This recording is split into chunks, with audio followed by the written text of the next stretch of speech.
ভারত আর পাকিস্তানের বর্ডারে যা হচ্ছে তাতে সিরিয়াসলি টম অ্যান্ড জেরির কার্টুনকেও হার মানানো যাচ্ছে। এক পক্ষ ঢু মারছে তো অন্য পক্ষ ধামাকা দিচ্ছে।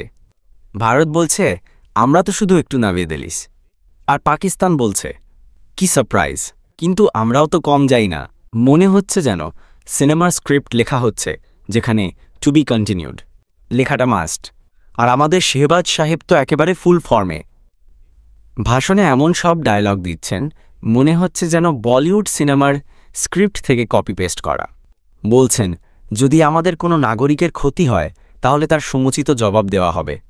আরে বাস, যদি ব্যাকগ্রাউন্ডে একটা ড্রাম বিট দেওয়া যেত তাহলে তো কথাই ছিল না।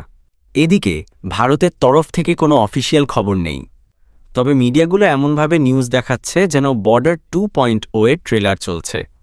বিশ্লেষকরাও মাথা চুলকে বলছেন আরে ভাই একটু চাটা খেয়ে গল্প করুন। এখন তো যুদ্ধ করে লাভ নেই, রিল ভিডিও বানালেই বেশি ভিউ পাওয়া যায়।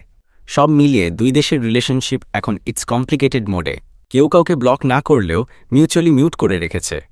তাই বলছি পপকর্ন রেডি রাখেন সবাই, দেখা যাক এরপর কি ড্রামা আসে।